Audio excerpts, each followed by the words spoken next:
कि भारतीय संसद की 75 सालों की इस यात्रा पर तमाम सम्मान्य साथी अपने अपने अनुभव, अपनी अपनी यादें, अपनी अपनी उपलब्धियां, उसका जिक्र यहां पर कर रहे हैं।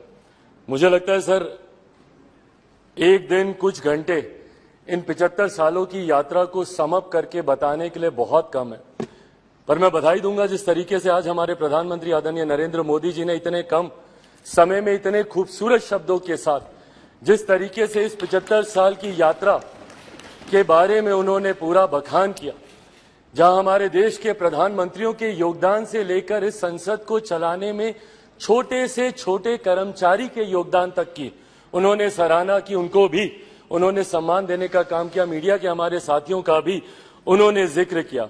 यकीनन कई ऐसी यादें सर इन 75 सालों में रही हैं। सेकेंड टाइमर मेंबर पार्लियामेंट हूं, युवा सांसद हूं, कंपैरेटिवली संभवतः मेरा अनुभव बाकियों से कुछ कम होगा, पर 9 साल का मेरा भी अपना अनुभव है। पर इन 9 सालों से ज्यादा सर मेरा अनुभव मेरे नेता, मेरे पिता आदरणीय रामविलास पासवान जी की वजह से रहा।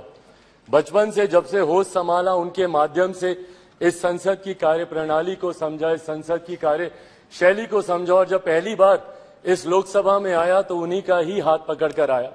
आज जब हम लोग नई संसद में जा रहे हैं तो यकीनन कई ऐसी यादें कौंधती हैं और यकीनन एक भावुक क्षण है। महसूस होता है कि जिस जगह पर मुझे मेरे पिता लेकर आए थे, आज एक नई यात्रा की ओर हम लोग जा रहे हैं। पर प्रधानमंत्री जी ने भी उसको भी बहुत खूबसूरती से बताया कि ये हम जैसे जो आज की तारीख में इस लोकसभा में मौजूद है, संसद में मौजूद है, राज्यसभा के भी सदस्य, हम लोग ले ये गर्व का लम्हा है, जहां एक तरफ हम लोग इतिहास के भी हम लोग साक्षी रहे हैं, वहीं एक नई ऊर्जा के साथ भविष्य की भी ओर हम लोग जा रहे हैं। तो वो कड़ी बनने का सौभाग्य हम लोग को मिला इतिहास और भविष्य के बीच, जो यकीनन मौजूद यहाँ पे तमाम सांसदों के लिए एक गर्व की अनुभूति कराता है। सर, आज जब हम लोग यहाँ पर मौजूद हैं, यकीनन हर राजनीतिक दल के पास अपने अपने एजेंडे हैं, और एजेंडे हैं इसीलिए वो राजनीतिक दल है।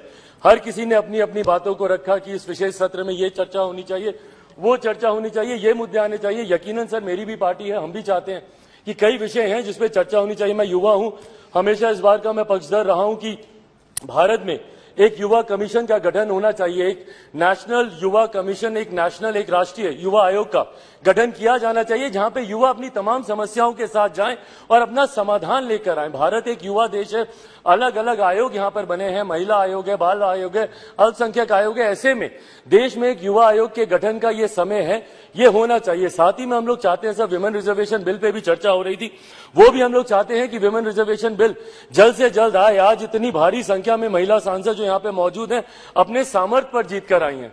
ऐसे में इनको किसी के सहारे की जरूरत नहीं है, बट विमेन रिजर्वेशन बिल आने से जरूर और बल मिलेगा और ताकत मिलेगी, उसका भी हम लोग समर्थन करते हैं। और साथ ही में लंबे समय से हम लोग की मांग रही है एक इंडियन जुडिशियल सर्विसेज को लेकर।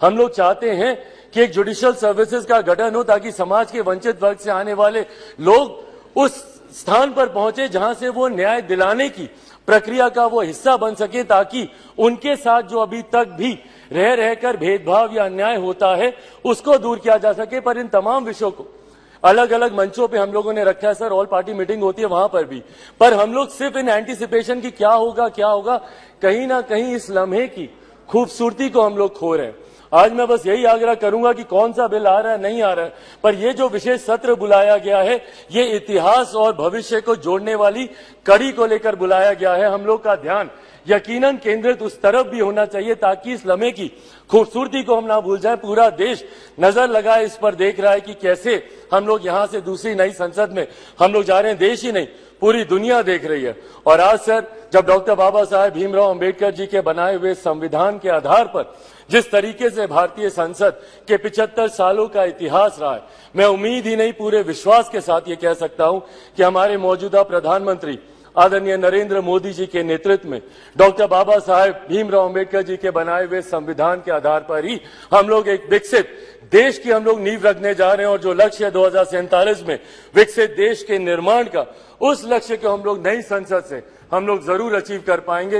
अंत में अपनी बातों को समाप्त करूं सर, मैं जरूर अपने क्षेत्रवासियों का धन्यवाद करूंगा, और मुझे लगता है हम सब यहाँ पर हैं भारत की जनता की वजह से, अपने अपने क्षेत्रवासियों की वजह से। मैं जमुई से आता हूं सर, मैं जमुई वासियों का धन्यवाद करूंगा। मेरे नेता, मेरे पिता अगर आज जीवित होते और यहां पर होते तो जरूर वो भी अपनी कर्मभूमि हाजीपुर का जिक्र करते।